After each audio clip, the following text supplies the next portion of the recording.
Madame, Monsieur, bonsoir. Pour entamer sa nouvelle saison, Fait divers prolonge une émission de José Tessar et Abder Rarbo diffusée au mois d'avril sous le titre La filière pédo-vidéo.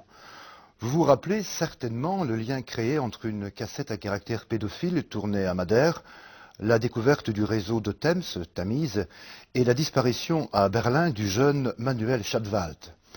Une suite à cette émission s'imposait de façon d'autant plus urgente qu'avec la découverte cet été d'un réseau de pédophilie sur Internet et avec la mort de son principal instigateur tué en Italie, tous les noms cités dans la filière pédo-vidéo ont fait la une de l'actualité.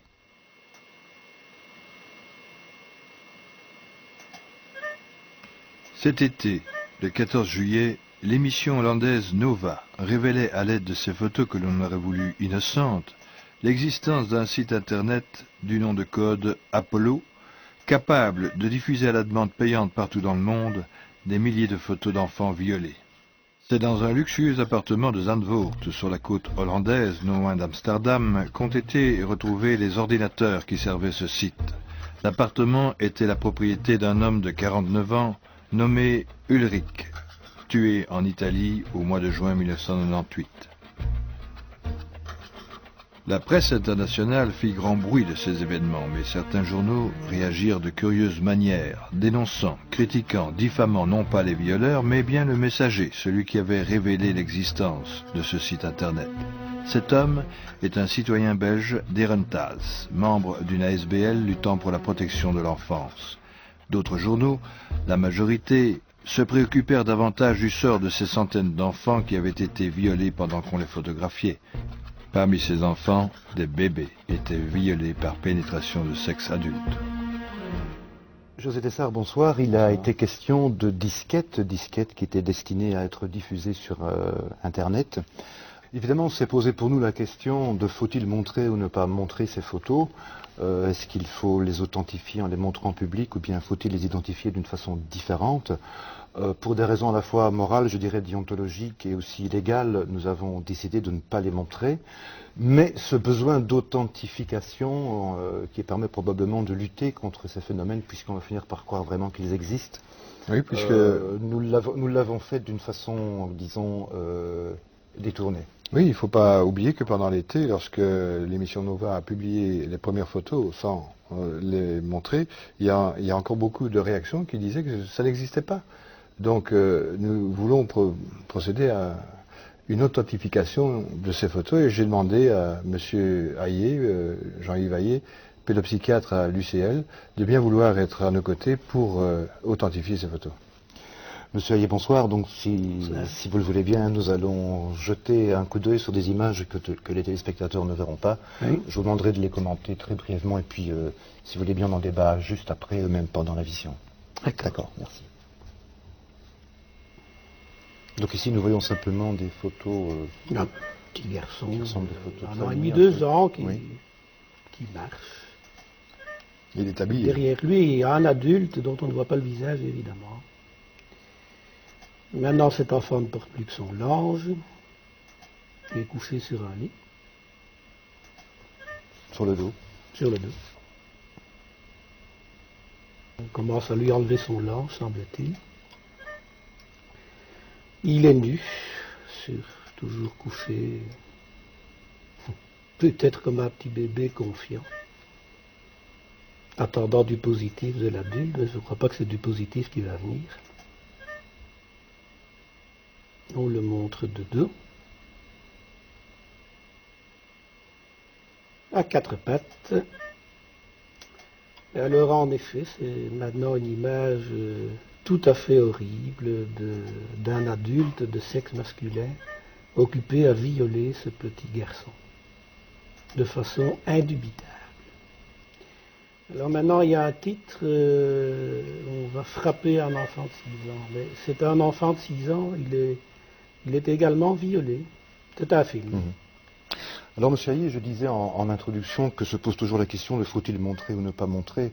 Est-ce qu'on a le choix d'une certaine façon entre prouver l'authenticité de quelque chose et de l'autre côté en même temps susciter une espèce de fascination morbide qui empêcherait le recul nécessaire pour juger, pour combattre? Mais je pense que vous avez fait le double choix de ne pas exciter une fascination morbide chez une partie des téléspectateurs et en même temps de protéger une autre partie des téléspectateurs, je pense notamment aux plus jeunes, d'images qui sont réellement traumatisantes, où on voit des cœurs gravement malmenés, violés.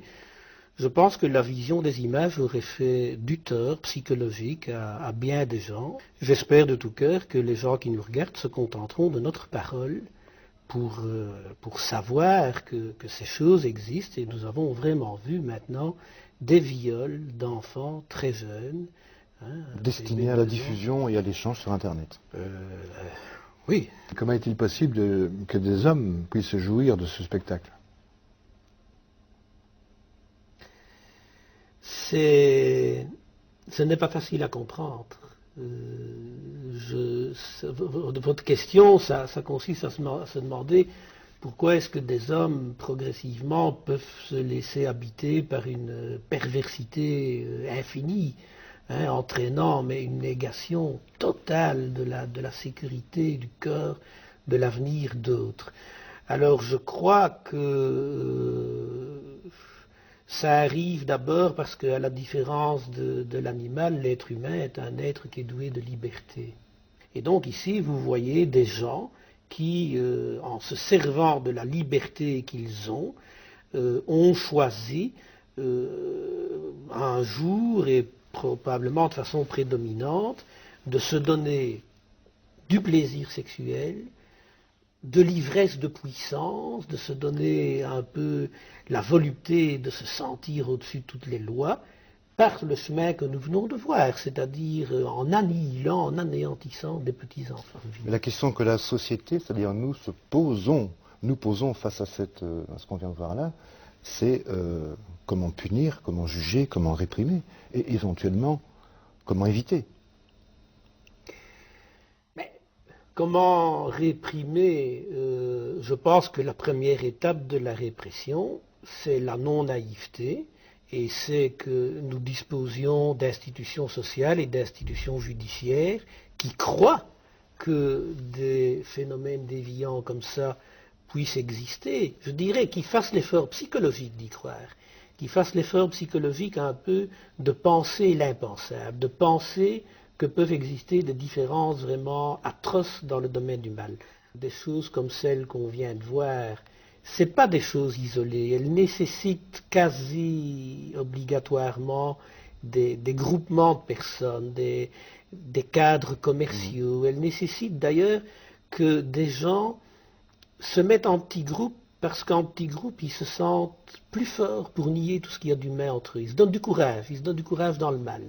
Donc il faut que nos instances croient dans des choses comme ça, et puis que nos instances se définissent comme priorité de lutter contre, et avec une persistance sans baisser les bras, parce qu'il est évident que des gens comme ça sont souvent des gens malins, qui ont des doubles vies et qui ne viennent pas facilement exposer leur turpitude sur la place publique.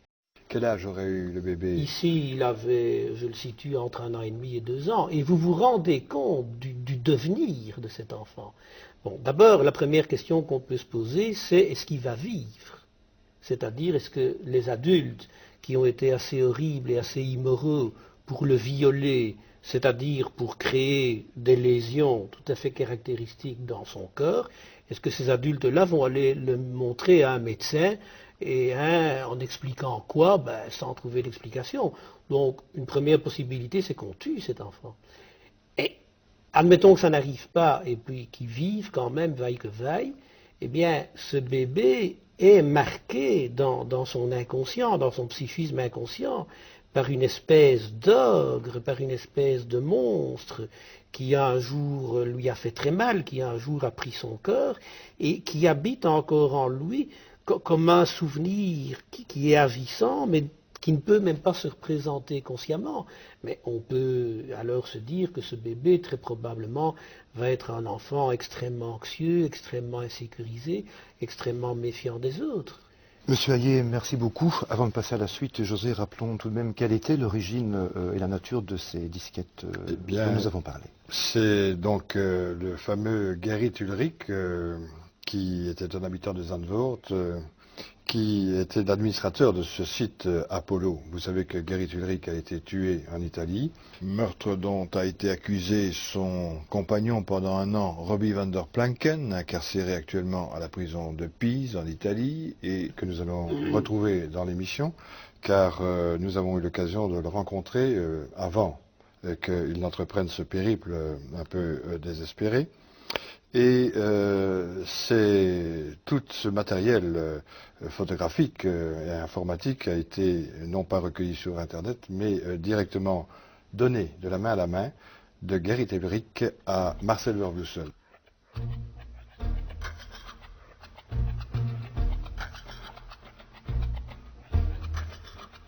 L'homme que vous avez rencontré à Zandvoort, il s'agit bien de celui dont on a parlé pendant l'été, qui est Gerrit Ulrich, qui a été tué en Italie. Oui, l'homme de l'affaire Zandvoort est en effet Monsieur Ulrich, qui a été tué en Italie et qui est en même temps l'homme qui nous a donné les disquettes à Zandvoort, dans cet appartement. C'est bien Monsieur Ulrich. Est-ce que vous avez retrouvé dans ce matériel des agendas ou des listes de paiement par carte Visa, par exemple? Non, les gens qui travaillent par Internet vont toujours travailler avec une clause de sécurité. Mais ce qu'on a trouvé dans l'affaire de Zandvoort, par exemple, c'est que l'homme qui a rassemblé les disquettes de Zandvoort a commis une erreur fatale, en fait, en donnant à son site de porno enfantine un nom de code. Dans le cas de cet homme, lui, il l'a fait sous le nom de code Apollo. Puis il a commis une deuxième erreur en recevant des donations sur ses comptes, avec la désignation Apollo. Et en troisième lieu, il a laissé en quelque sorte ses empreintes digitales sur les disquettes. Et cela en mettant son propre bateau sur ces disquettes, bateau où l'on voit des jeunes qui sont abusés sexuellement. Donc, autrement dit, cet homme a produit quelque chose d'unique. Il a composé les disquettes avec du matériel très professionnel, et ça, pour un bon enquêteur, c'est le meilleur matériel qu'on peut découvrir, car il suffit simplement de vérifier les gens qui ont versé en utilisant le nom de code Apollo, et on a déjà le début d'une très bonne enquête. Maintenant, la justice néerlandaise dit qu'il s'agit de documents volés. C'est habile, évidemment, car du matériel volé ne peut pas être utilisé dans des procédures judiciaires. Regardez, si vous analysez bien l'affaire, vous verrez que le Weergroep Morkoven avait le matériel, les disquettes, en sa possession le 11 juin, donc juste avant que Ulrich ne soit parti en voyage, quelques jours avant son départ. Et la preuve que le Weergroep Morkoven n'a pas obtenu les disquettes par vol, et jusqu'à maintenant nous ne l'avons dit à personne, mais je vais vous le livrer en primeur, c'est que tout de suite, après que le Weergroep Morkoven ait reçu ces disquettes de Ulrich, le 11 juin, nous avons pris des contacts avec la BSR d'Alost, que nous avons informé de l'existence de ce matériel. Et la BSR d'Alost est même venue jusqu'ici. Tous les journalistes se sont étonnés, et même le public également, de voir un citoyen, un simple citoyen, refuser de remettre le matériel informatique qui était illégal à la police. Il faut des garanties. C'est quand même normal quand on a eu une expérience pareille depuis 1992, quand on a dû mener campagne pendant 6 ans pour en arriver en 1997 à faire arrêter les auteurs des faits de mœurs à Madère. Il est tout de même logique que les gens qui se sont occupés de l'affaire aient de la méfiance vis-à-vis des services de police. Dans l'affaire de Madère, il aura en effet fallu 5 ans pour qu'Agostinho de Sousa soit arrêté et que le Portugal envoie un mandat d'arrêt international au nom de De Reyck. L'enquête est née du fait qu'à un certain moment, nous avons reçu par la voie officielle une dénonciation des autorités portugaises concernant un Belge habitant l'arrondissement de Dendermonde et qui avait été impliqué dans une affaire de pédophilie au Madère. L'association belge Morkoven, qui a découvert il y a quelques jours un autre réseau pédophile aux Pays-Bas via Internet, pense que les deux affaires sont liées. Ce n'est pas l'avis du parquet. Selon moi, il n'y aura aucun lien entre ces deux affaires parce que l'affaire dont on parle maintenant aux Pays-Bas, d'après ce que j'ai pu comprendre, c'est une affaire qui se passe surtout sur Internet. tandis que notre affaire n'a rien à voir avec Internet. Il n'y a pas de connexion entre les deux? Non, pas du tout. Quand vous regardez la date à laquelle le procureur Dufour dit que l'affaire Zandvoort n'a rien à voir avec celle de Thames, eh bien, regardez la date. Comparez avec la date à laquelle notre Wehrgroup a livré les disquettes. Alors, je vous demande à vous, comment le procureur peut-il, tel un voyant extra-lucide, savoir ce qu'il y a dans ce matériel alors qu'il ne l'avait pas encore? Toute la presse internationale a été témoin de la remise de ce matériel. La SBL Morkoven décida donc de remettre le matériel informatique à la suite d'une journée mouvementée où l'on vit la police belge perquisitionner chez Marcel Vervloesen à la demande pressante de la police hollandaise. Un policier néerlandais de Bloemendaal en chemise blanche assiste à la scène. Il vérifie le matériel mais il n'emportera rien. Pour avoir ce matériel, la police hollandaise devra faire une demande officielle. Signalons que pour intimider la SBL Morkoven, Marcel Vervloesen fut arrêté pendant plusieurs heures à la demande de la justice belge. Je peux vous annoncer que j'ai eu un entretien avec un juge d'instruction de Turnhout, une discussion qui s'est très bien passée, au cours de laquelle nous avons enfin reçu les garanties que cette affaire serait traitée sérieusement. Nous sommes donc tombés d'accord. Ils nous ont dit nous allons nous attaquer à ce réseau. Dès lors, nous leur avons remis les documents.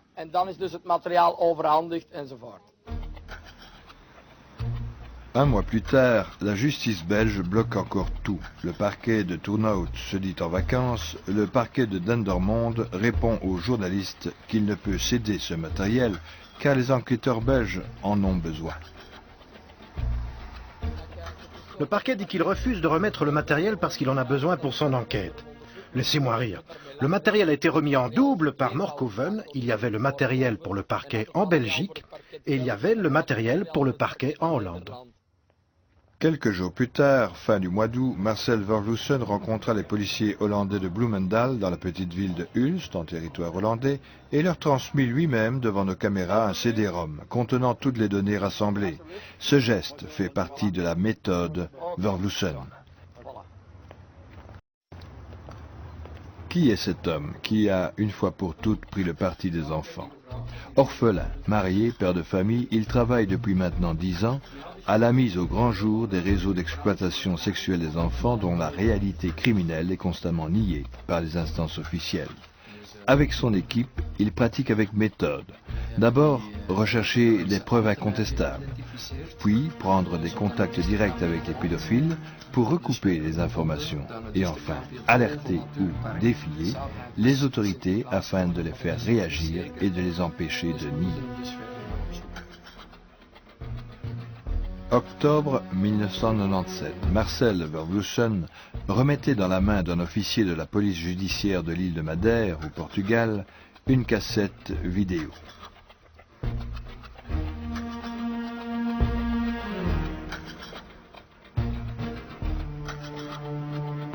Sur cette cassette étaient enregistrées les images d'un film vidéo amateur tourné à Madère au début des années 90 par un Belge, Norbert de Reyck de Thames, et montrant des actions de viol de mineurs commises par un pédophile portugais, Agostinho de Souza, un pédophile hollandais, Robert van der Naten, et par Norbert de Reyck, qui est lui-même filmé. L'existence de cette cassette était connue des autorités judiciaires en Hollande, en Belgique et au Portugal depuis 1992. Mais ce n'est qu'à la suite d'un reportage des 2 correspondants à Bruxelles de la télévision portugaise que les autorités judiciaires des différents pays ont réagi en novembre 1997. Ce qui nous a frappé quand on a vu les images, c'est surtout le fait que la caméra, côté pédophile, elle a un regard assassin généralisé. C'est-à-dire, c'est un regard criminel pour tout ce qui est enfant. C'est le fait que ces enfants arrivent comme des innocents dans un endroit et qui sont vraiment à la disposition de ces gens-là. Et quand on voit... Est-ce qu'ils sont payés? Ils sont payés. D'ailleurs, dans une des cassettes, on constate que les enfants commencent à discuter entre eux parce que le prix, c'était pas ça. Et les remarques des adultes, c'est du genre, discutent le prix, veulent plus d'argent, les salopards. Tout ça en flamand, naturellement, avec un accent bien identifiable. Et puis, quelque chose d'autre qui nous a frappé, c'est un garçon de 17 ans qui est identifié, qui est dans les images. Et il est examiné, son anatomie est Comme un cheval. Comme un vrai cheval. Et il est destiné à un client qui se trouve en Belgique, de nom Philippe. Et cet enfant est examiné, voilà, il a ça, ça et ça, notre ami là-bas va bien aimer. Et l'autre fait une remarque qui est assez brutale. Ben, ce matin, j'étais avec un ami à lui de 10 ans, c'était parfait. Donc l'âge des enfants ne fait aucun doute. Et on a aussi remarqué dans la séquence de cette caméra qu'à un certain moment, des enfants qui sont filmés se retrouvent un peu plus tard dans une chambre d'hôtel avec ceux qui portait la caméra à ce moment-là. Ce qui nous a poussé à nous à dévoiler ces images, c'était le fait qu'une députée belge, Nelly Maas, de Volksunie, a fait une conférence de presse ici à Bruxelles.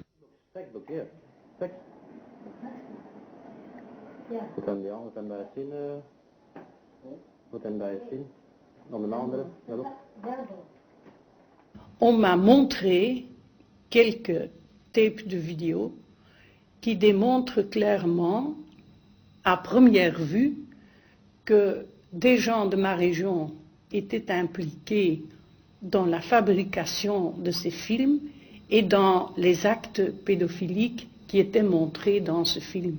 J'ai cru mes propres yeux et j'ai pensé, il faut que je fasse quelque chose, parce que je ne pouvais pas dormir en sachant que le type qui est sur le vidéo, qui fait le vidéo, est toujours ou était toujours au travail dans un hôpital dans ma propre région. Je veux bien dire qu'il s'agit de M. Norbert de Reyck. Ce qu'on montre dans nos images, c'est-à-dire l'implication directe d'un individu portugais, M. Agostinho de Souza, du M. hollandais Van der Natten et du M. belge de Reyck, c'était déjà décrit par les enfants, par les témoins, à partir de 92-93, dès que le procès a été ouvert au Funchal. Donc tout ça était déjà décrit, mais on n'avait pas eu dans la presse la preuve. Donc le nouveau fait, si on peut dire, c'est qu'on a eu accès à cette cassette où tous les faits du procès sont carrément démontrés. Donc aussi bien la police portugaise que la police belge sont déjà à cette époque-là en connaissance d'un dossier qui est très brûlant et qui n'évolue pas jusqu'à maintenant. Parce que nous avons pu lire avec traduction portugaise une description exacte de ce qui se passe là-dedans, y compris le nom des gosses. Donc il y a tout un ensemble de questions qu'on peut se poser. Aussi qu'il y a un certain individu de nationalité anglaise qui vient de sortir de prison, Warwick, qui a été donc arrêté par la Scotland Yard, considéré très dangereux. Il a été dans le milieu pédophile d'Amsterdam, qui a invité son ami Van der Natten pour aller à Madère. Il devrait y être au mois de décembre. Notre enquête a empêché que ça puisse se faire. Donc il y a tout un certain nombre de personnages dont les noms on retrouve systématiquement liés à Madère. Ça c'est une liste intéressante parce qu'elle vient de Interpol de La Haye. Elle a été adressée à l'Interpol Lisbonne à la date du 18 septembre 1992. Elle a 4 noms étrangers, donc Lothar Glandorf, Norbert Alexander Franz de Reyck, Casper Francisco van Massakers et Robbie van der Planken. Ces individus ont été détenus, ont été arrêtés en Hollande et ils possédaient certains documents, photos, ou à caractère pédophile avec des enfants portugais. Le film Madeira, tourné au Portugal, était couramment projeté à Thames, au café Monti, aujourd'hui fermé et délabré. C'était un des lieux de rendez-vous à Thames d'un grand nombre de pédophiles dont certains organisaient des voyages vers la Hollande avec des jeunes garçons marginaux ou issus de familles défavorisées pour les amener à Utrecht, au studio de Pauw, où ils devaient jouer dans des films porno. Se sentant découverts par la SBL Morkoven, ils n'hésitèrent pas à porter plainte pour chantage contre Marcel Verglussen. Ce que nous savions, c'est que le café Monti en 1992 était en étroite relation avec le café Gaiety, dont le Hollandais Bert Mullender était exploitant. Meyenders était l'homme qui transférait les teenagers disparus vers Hulst et Utrecht, où ils devaient jouer dans des films porno, etc. Moi, j'ai l'information comme quoi le café Gaiety pouvait servir de lieu de départ d'enfants vers les studios de Pauw à Utrecht, par exemple. Ce n'était pas vraiment dans le journal, ici à Thames. Mais ce qui est vrai, c'est que certains clients qui venaient aussi chez moi utilisaient ce café-là pour embarquer, enfin disons pour emmener les gosses et se faire un peu d'argent, et les accompagner Herbert aux Pays-Bas. Puis ça se racontait, qu'ils disaient, je ne sais pas, mais c'est ce qu'on racontait. Marcel Vervloesen a été condamné en première instance, mais il attend sereinement le verdict de la Cour d'appel de Gand, la plainte ne reposant sur rien de sérieux. Mais le fait capital, c'est que Marcel Vervloesen, ayant été inculpé, a pu consulter son dossier. Or, son dossier était aussi le dossier du réseau de Thames. C'est ainsi qu'il a pu lire et recopier une multitude de procès-verbaux, dont celui par exemple du dépôt au greffe du tribunal de Dendermonde le 2 décembre 1992, d'agendas dont un ayant appartenu à De Reyck avec des adresses à Madère, et de 27 cassettes vidéo dont une intitulée Madeira avec la mention, je cite, « Enfant violé ». Cela a été une bêtise de ces gens. Et la conséquence est que maintenant nous avons accès à tous ces dossiers. Nous avons épluché le dossier d'Endermonde à 12 reprises. Nous avons examiné à fond les listes saisies. Tous les listings, car ne l'oubliez pas, même le contenu des cassettes vidéo saisies en 1992 avait été entièrement retranscrit. Eh bien, tout ce qui se trouvait dans ces cassettes, les séquences qui figurent dedans, l'action, les adresses, tout était repris dans des procès-verbaux. En fait, nous avons recopié intégralement le dossier avec toutes les informations possibles et imaginables qui s'y trouvaient. Dites-vous bien que le seul élément qui nous donne nettement raison est que nous avons vu dans le dossier d'Endermonde la photo de Robert van der Natten avec la mention « Cet homme n'a pas été identifié ». Cette photo avait été extraite de la cassette Madeira. Alors, nous avons photographié cette photo, nous l'avons mise sur une affiche d'avis de recherche. Et c'est de cette manière que nous avons pu retrouver Van der Natten. Robert van der Natten accepte un rendez-vous à Hulst fin décembre 1997. Très inquiet de se savoir découvert, il est prêt à charger ses complices, dont De Reyck. Ik ben altijd netjes opgevoed. Ik kan niet verwerken. Ik kan niet verwerken. Niet met die kinderen, eerlijk niet. Met die kinderen heb ik niks, met die kleine kinderen heb ik niks gedaan. Echt niet.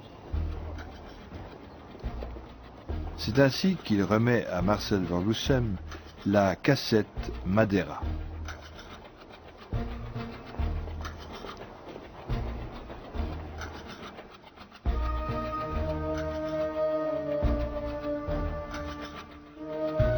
Avec la cassette Madeira, il y avait d'autres cassettes, dont une montrait un jeune garçon qu'un policier de Rotterdam n'a pas hésité à rapprocher de la photo d'un adolescent disparu à Berlin en juillet 1993. Cet adolescent s'appelait Manuel Schadwald.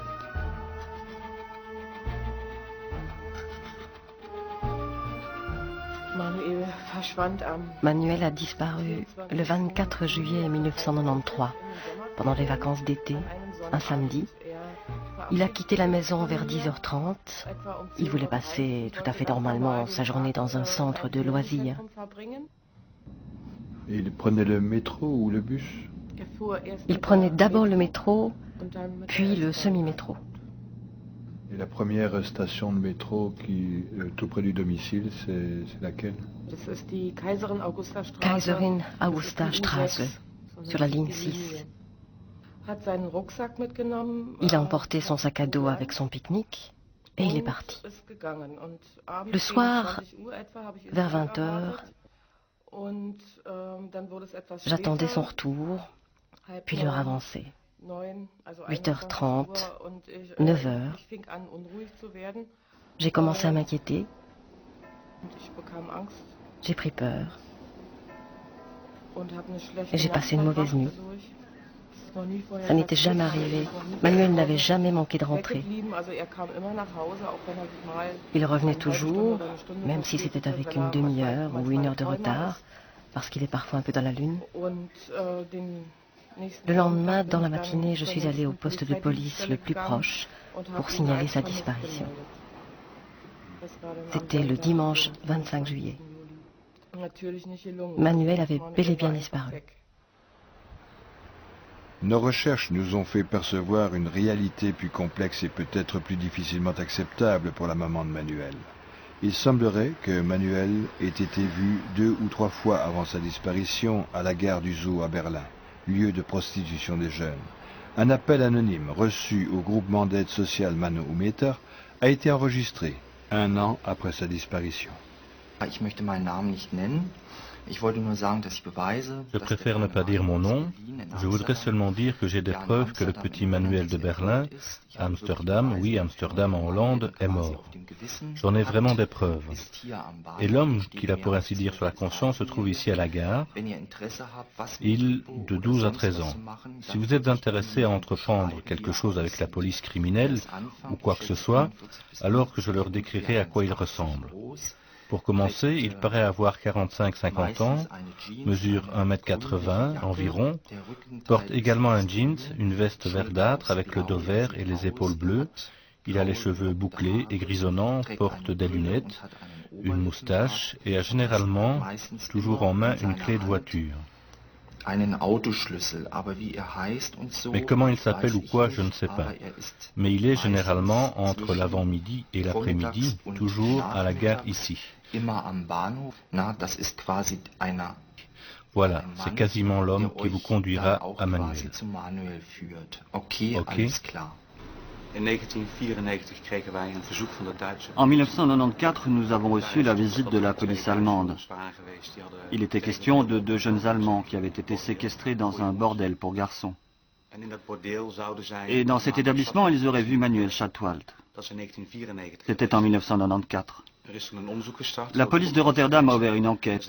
Toute une équipe d'enquêteurs a été mise sur l'affaire. Plus tard, en cours d'enquête, 2 boîtes ont été fermées. Un certain nombre de suspects ont été arrêtés et tous les garçons ont été soustraits au circuit de la prostitution. Mais Schatwald n'a jamais été trouvé. Si je me souviens bien, ils l'ont reconnu à partir d'une photo, disant « Nous avons vu ce garçon aussi ». Il est apparu plus tard que c'était Manuel Schatwald. Est-ce que ces bars appartiennent bien à un monsieur qui s'appelle Glandorf? Un des 2, oui. L'autre, non.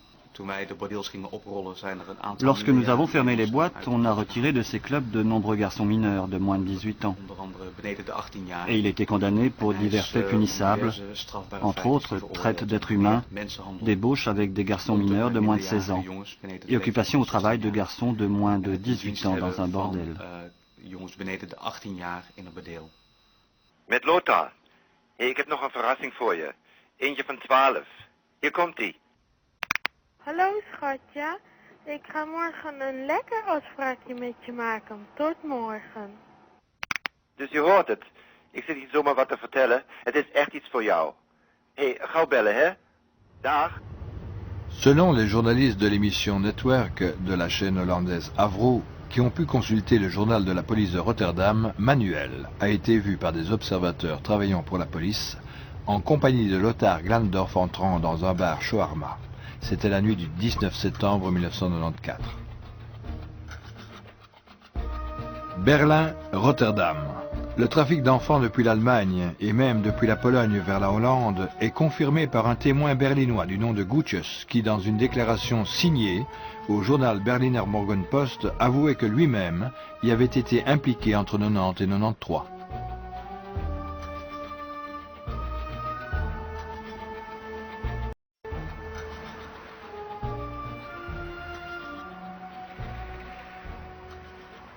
Peter Gutjes a dit qu'il avait transporté environ 60 enfants et jeunes, donc pas seulement des enfants, vers Anvers, Rotterdam et Amsterdam.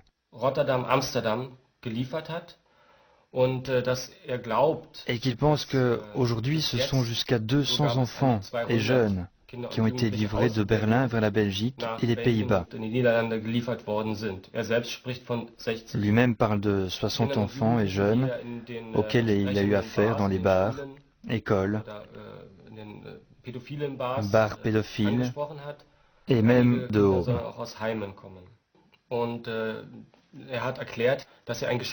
Il nous a déclaré qu'il a été l'associé de Lothar Glandorf, qu'il a participé à ce trafic jusqu'en 1993 et que, par la suite, il a fait devant la justice berlinoise une déposition disant qu'il était partie prenante.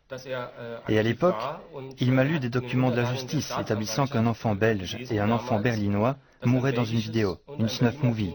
Mais la justice berlinoise dément.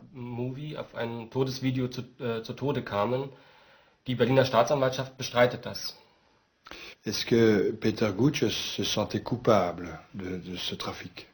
Oui. Il disait qu'il était coupable, qu'à cette époque, il a livré des enfants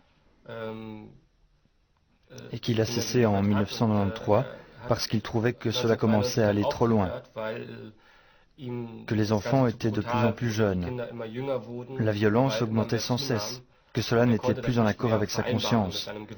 Et c'est pour cela qu'il a dit à la justice ce qu'il savait. Il se sent coupable, mais à l'époque, s'il a amené des enfants de Pologne, c'était à la demande de Lothar Glandorf. Est-ce que Peter Gutjes connaissait Robbie van der Planken? Peter Gutjes connaît Robbie van der Planken. Tous deux ont travaillé ensemble pour Lothar Glandorf. Gutjes a raconté que Robbie van der Planken était surtout responsable du transport d'enfants de Belgique à Rotterdam, d'Anvers à Rotterdam, qu'il était le contact vis-à-vis d'Anvers. Et Robbie van der Planken est également allé souvent à Berlin. Gutjes habitait près de Berlin et van der Planken a habité là de fin 92 au printemps 93. Et Robbie van der Planken a été avec Lothar Glandorf à Berlin, y compris au Pinocchio Bar.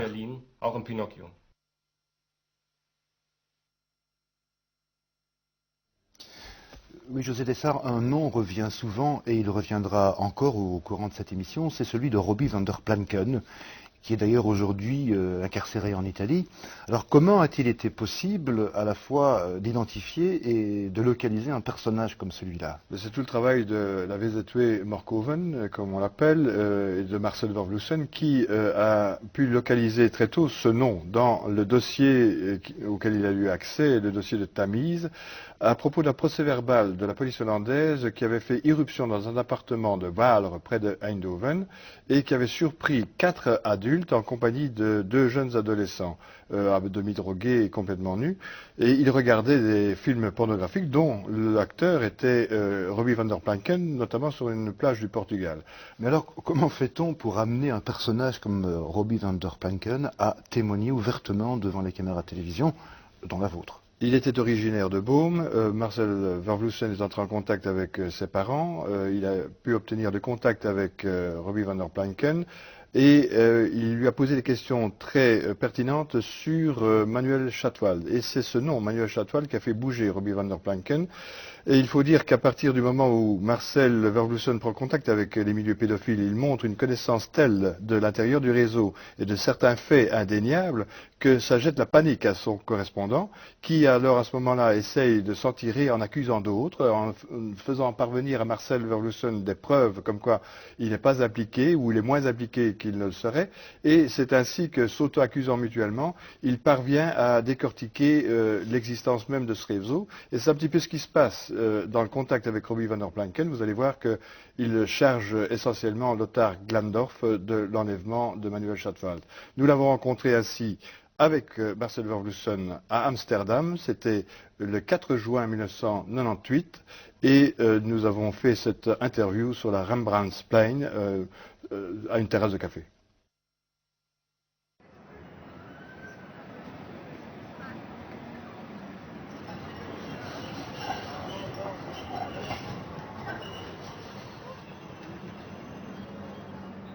Il y a longtemps que vous connaissiez Manuel. Depuis la première rencontre en 1993 en Allemagne. Comment s'est déroulée cette rencontre? J'étais dans un bar en Allemagne, le Pinocchio,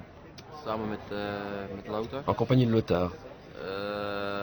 Nous y allions régulièrement. J'avais été en Allemagne avec Lothar, toujours pour la même chose, chercher à faire du business, des films, chercher de jeunes garçons. Il s'agit de Lothar Glandorf. Alors, vous recherchiez des garçons de quel âge? 15, 16, 17 ans quand même. À un moment donné, Lothar et moi sommes entrés. Manuel était assis au comptoir. Je suis alors allé m'asseoir à une petite table, boire un verre. Lothar bavardait avec Manuel. J'ai su après coup que c'était Manuel. Nous avons un peu bavardé ensemble, de la pluie et du beau temps. À cette époque-là, je n'avais pas grand-chose à dire. C'est surtout Lothar qui faisait la conversation. Et c'est ainsi que j'ai fait la connaissance de Manuel. Enfin, connaissance, c'est beaucoup dire. Et alors, Manuel a quitté Berlin. Est-ce qu'il a quitté... est-ce qu'il a été enlevé?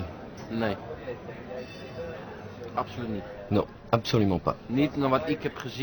J'ai vu comment il l'accompagnait. Il était assez tard. 9h, 10h, 10h30 par là. Et Lothar m'a dit, on s'en va parce que nous devons aller jusqu'à Hambourg. Alors j'ai vu Lothar Glandorf partir avec Manuel, qui suivait de son plein gré. Je ne dis pas qu'il était très joyeux, mais il n'avait pas non plus l'air malheureux, ou de subir une contrainte. Vous pensez que c'était un habitué du bar? Non. Donc Manuel, à ce moment-là, avait 12 ans et demi. Oui, difficile à dire. 12, 13, 14 ans, c'est un âge difficile à évaluer. Et vous avez fait le voyage avec Manuel? Non, je suis resté parce que j'avais déjà eu alors, à plusieurs reprises, des contacts avec quelqu'un d'autre à propos de petites voitures Trabant. Et comme des affaires semblaient pouvoir se conclure, je suis resté. Je n'ai pas accompagné. Je les ai vus sortir et je les ai entendus démarrer. Et je sais que Manuel était dans la voiture. De plus, j'ai eu confirmation par une conversation que j'ai eue au téléphone avec Lothar quelques jours plus tard. Et j'ai appris qu'ils avaient aussi embarqué quelques garçons à Hambourg et que tout allait bien. Lothar Glandorf faisait des affaires avec les garçons? Oui. Quel genre d'affaires? La location de garçons à des hommes pour des plaisirs sexuels. Je ne dois pas les décrire. Alors, Manuel est allé où après Berlin et Hambourg? Rotterdam. Rotterdam. Beverstraat. À Rotterdam, Beverstraat, 117B. Dans les bars de Glandorf. Oui. À ce moment-là, c'était encore mon bar, que je partageais avec Lothar. J'ai cessé à ce moment-là. C'est exactement ce jour-là que j'ai arrêté et tout abandonné. Quel jour? Quand Manuel est entré dans le bar? Que vous avez arrêté? Non, quand il a quitté l'Allemagne avec Glandorf. Autrement, vous gagnez combien à ce moment-là?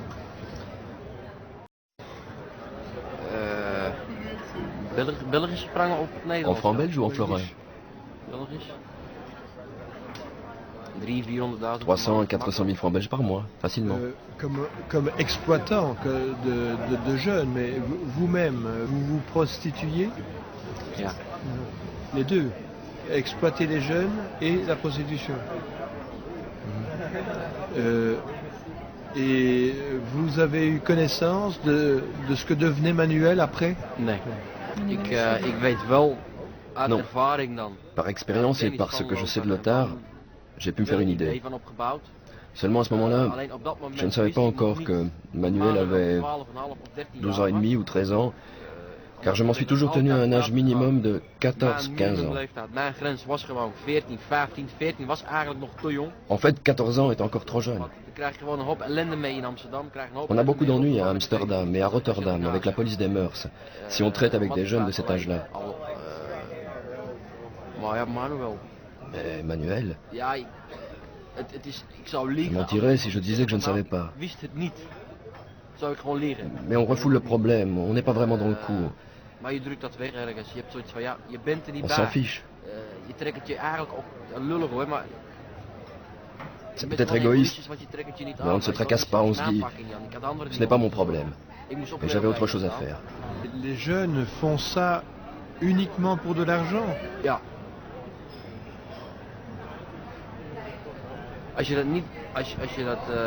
Si vous ne payez pas le garçon, à la première sortie dans Amsterdam, il se fait la belle. S'il refuse une passe sexuelle, est-ce que Glandorf a un moyen de contrainte sur eux? Non. Jamais sur toutes ces années, je n'ai vu Lothar lever la main sur quelqu'un. Parce que Lothar, quand il voulait intimider, vous savez, il est grand, robuste, a l'air rude. Il impressionne. Sa voix, son attitude,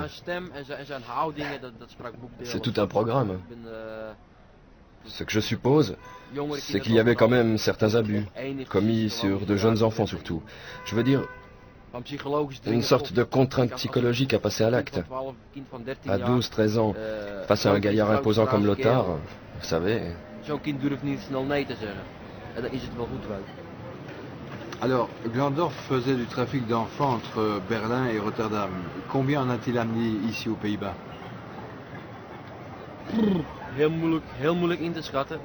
C'est très difficile à dire. Sur toutes ces années, cela peut faire 60 à 70, Berlin, Hambourg. Mais je suis à peu près sûr que c'était des garçons qui étaient déjà mêlés à la prostitution dans ces villes-là. C'est comme ça qu'il opérait. Rencontre, placement, en promettant à ces garçons une plus belle vie. Si les garçons ont des problèmes, on est aimable avec eux, alors ils suivent. Vous comprenez pourquoi Manuel n'a pas voulu reprendre contact avec sa mère? Je crois que c'est surtout à cause de ce qu'il fait. La honte, la peur. Même téléphoner, il ne se décide plus à le faire, surtout dans ce circuit. En plus, dans le monde où il se trouve, on est comme coupé de l'extérieur, comme à l'abri, dans un petit monde, à soi, où il y a tout un groupe de garçons, un groupe de personnes. Alors, le monde extérieur, je veux dire le véritable monde extérieur, car ils sont libres d'aller et venir, ne vous intéresse plus en fait. C'est un monde à part. Vous pensez que Manuel est surveillé? Non, sûrement pas à son âge actuel. Ces garçons qui sont dans le business, ils sont à 80% de leur propre gré, les 20 autres pourcents, ils sont soit parce qu'ils ne savent pas faire mieux, soit pour gagner de l'argent facilement. Mais pourquoi est-ce si difficile de le trouver? Parce que tout ce monde est petit quand on y est connu. Pour un extérieur, ça paraît étrange, mais c'est toujours la même histoire. Si vous êtes en dehors du circuit, on vous enverra 10 fois dans une direction différente plutôt que de tourner le coin en disant « il est là ». C'est facile. Si je vous demande, est-ce que vous êtes sûr que Manuel est toujours vivant? La main sur la Bible, je réponds oui. Et il s'agit bien de Manuel Schatwald. Oui, il a un peu changé, mais les traits caractéristiques restent.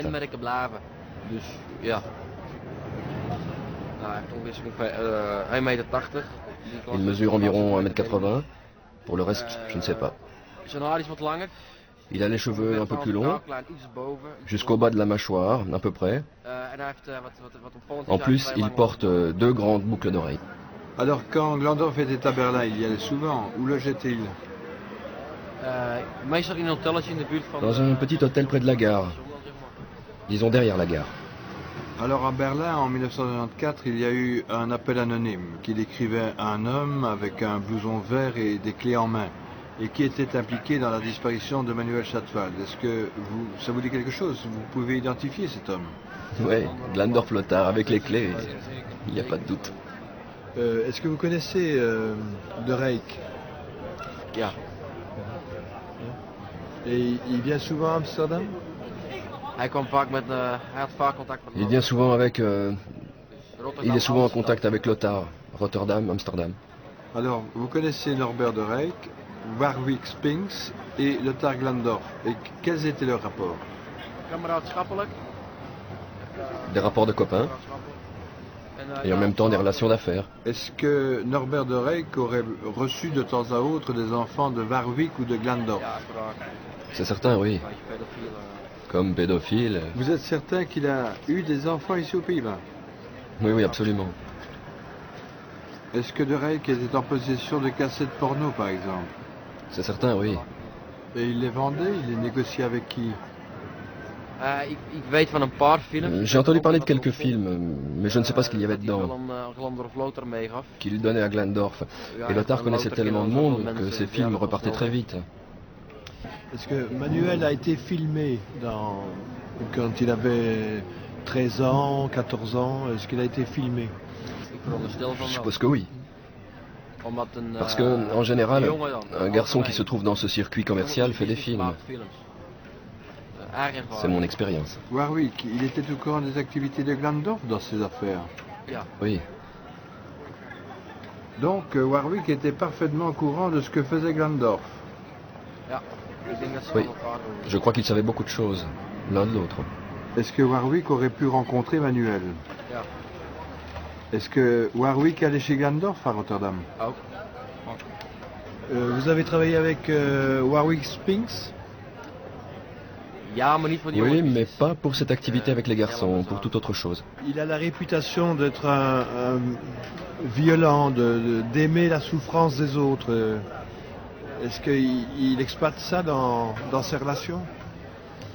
Et quand vous dites qu'il se passait des choses graves à Beverstraat, dans les studios de Beverstraat, qu'est-ce qui se passait? À la Beverstraat, de temps en temps, on faisait du soft. Pour le reste, les choses se passaient surtout ailleurs. À Amstelstraat, par exemple. Ou à Rotterdam ou ailleurs. On a appris plus tard qu'il y avait eu maltraitance d'enfants, viol, contact anal, sans consentement des pubères, voire d'enfants plus âgés. Des enfants sont morts?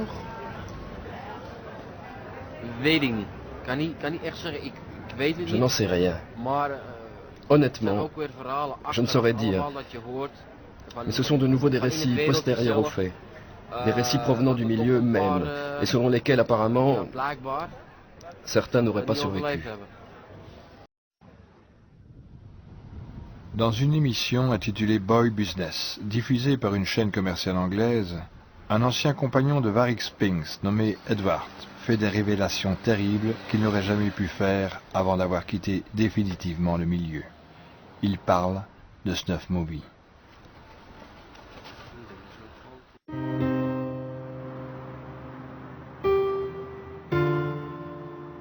This man, Edward, insists he has seen 5 videotapes where children have been sexually abused, tortured, and then killed in front of a camera. The man was on board with the boy.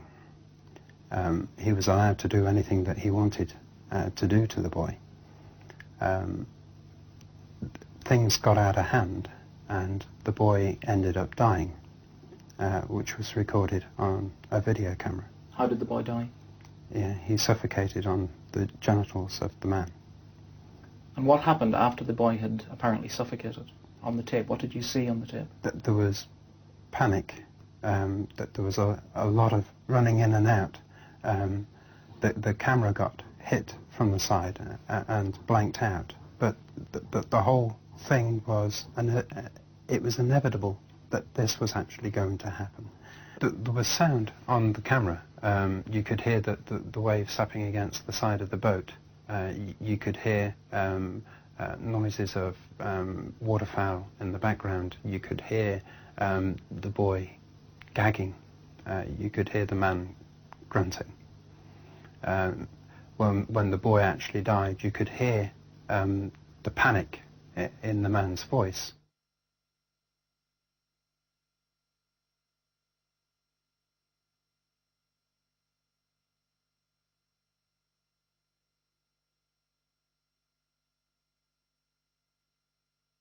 Vous n'avez jamais vu de film avec mort d'enfant? Non. tout ça était organisé par Warwick Spinks?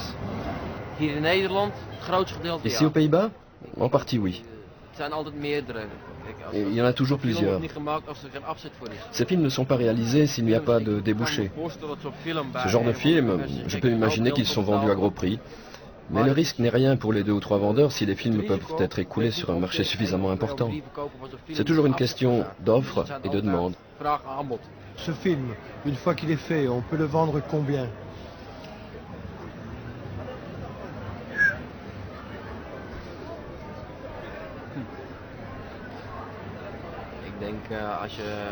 Je crois que c'est un peu en fonction des moyens du client aussi. Je crois qu'en principe, je ne vais pas trop m'avancer. Mais en francs belges, cela peut dépasser 1 million si le film est fait sur demande. On ne court pas le risque, je crois, pour 200 ou 300 000 francs. Donc c'est pas n'importe qui peut se payer ça, c'est vraiment des gens qui ont vraiment beaucoup d'argent. Oui, absolument. Mais pourquoi avez-vous accepté de parler? Je n'y vois rien de mal. On a eu des conversations préalables. Je ne le fais que pour aider. Ce qui importait pour moi, dès qu'il a été question de ce qui est arrivé à Manuel, c'est de dire devant les caméras, je suis là, simplement comme témoin.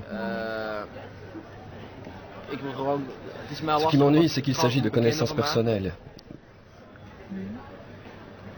Et ces récits qu'on entend ne sont pas tout à fait exacts. Ces récits où on dit qu'il aurait été assassiné. Vous voulez changer de vie? C'est ce que j'ai fait entre-temps.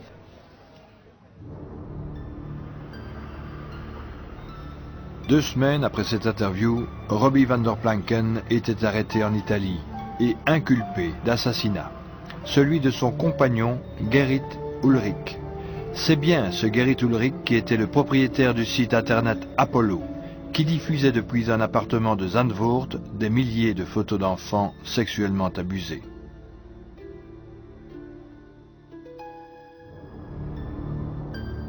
Cet homme est venu nous rejoindre le 4 juin après l'interview, une fois les caméras rangées. Nous avons pris un verre ensemble et, à l'insu de Robbie van der Planken, il s'est adressé à Marcel Vervloesen et lui a donné rendez-vous. J'ai compris alors que M. Ulrich était très inquiet du fait que nous avions établi un lien entre Robbie van der Planken et la disparition de Manuel Shadwalt. M. Ulrich était également inquiet parce que pratiquement au même moment, la police d'Amsterdam avait convoqué Robbie van der Planken, qu'elle a interrogé pendant des heures. Dès lors, M. Ulrich n'était plus à l'aise. Au cours des conversations que nous avons eues avec lui, nous avons très vite compris qu'il recevait des coups de fil des Anglais chez lui, qu'il n'aimait pas ça du tout, qu'il se sentait mal à l'aise, qu'il était angoissé.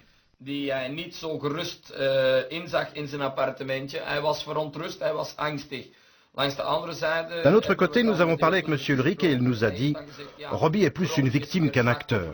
Nous lui avons répondu « Vous pouvez dire ce que vous voulez, il nous faut des preuves ».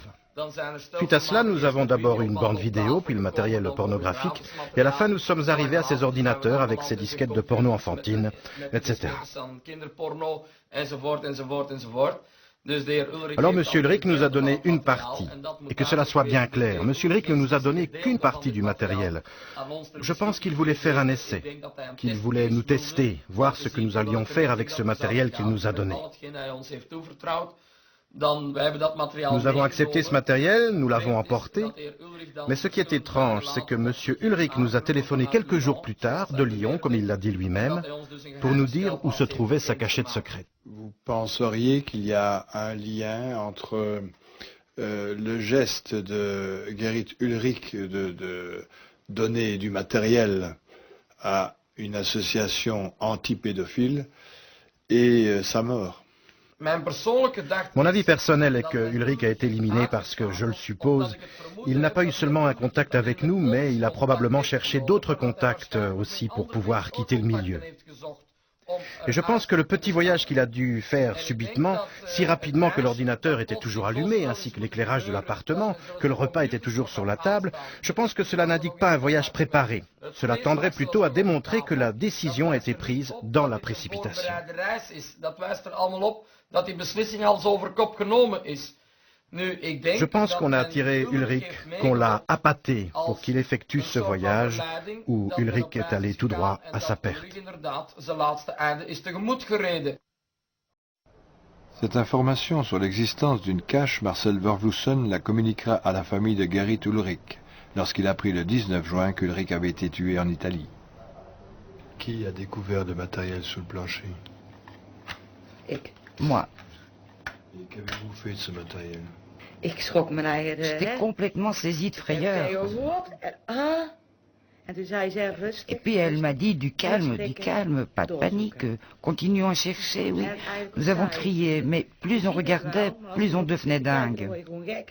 Effrayé par quoi? Parce que des disquettes et des compacts disques, ce n'est pas effrayant. Et des vêtements pour bébé. D'abord, il y a les photos sur les couvertures des bandes vidéo. Moi, c'est ce que j'ai entendu dire après, parce qu'au moment même, j'étais choquée. Je ne les ai pas vues convenablement. C'était dans un petit couloir en dessous du plancher, et elle s'est glissée en dessous du plancher. Mais vas-y, raconte un peu cette histoire de vêtements. J'ai vu des photos de bébé et des vêtements de bébé. Vous savez, des vêtements qu'on mettait dans le temps au bébé pour les photographier. J'étais tellement choquée que je me suis dit, c'est pas vrai. Et je me suis mise à pleurer. Il y avait des vêtements sous forme de photos ou bien de véritables vêtements? Non. J'avais d'abord vu ces bandes vidéo. Et alors, je me suis dit, merde, c'est pas possible, c'est de la porno enfantine. Et puis j'ai regardé plus loin. Et là, j'ai découvert de véritables vêtements de gosse. Je ne sais pas si vous connaissez ça en Belgique ou en France, mais ici en Hollande, quand on fait photographier son bébé, on le met sur une peau de mouton avec un beau petit vêtement. Qu'est-ce que je pourrais encore vous dire de plus? Leuke babyshots van, ja, hoe moet ik dat nou zeggen?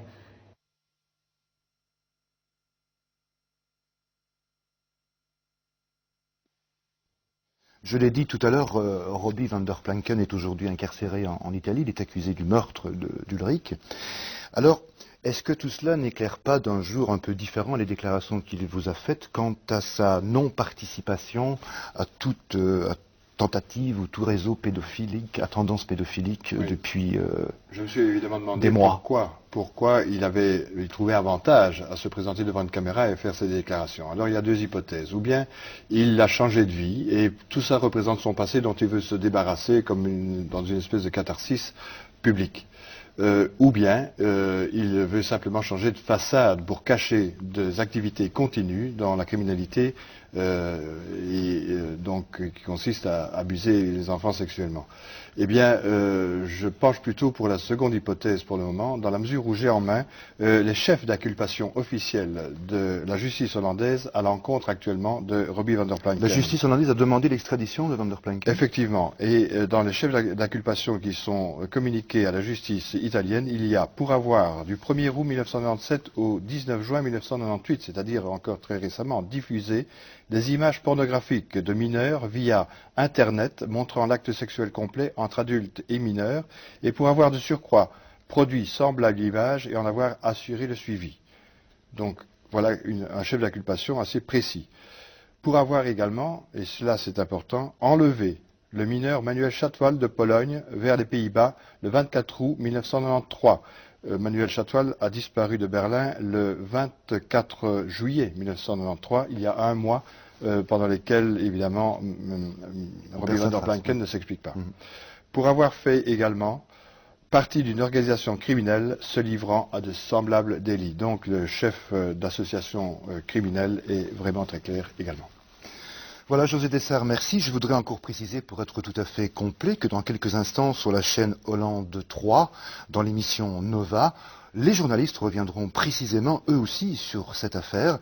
Et je vous signale aussi que demain, sur Arte, à 20h45, dans le cadre d'une soirée consacrée au trafic d'enfants, de larges extraits de ce reportage-ci et de la filière pédo-vidéo seront diffusés, suivis d'un débat auquel participera notamment le sociologue suisse Jean Ziegler.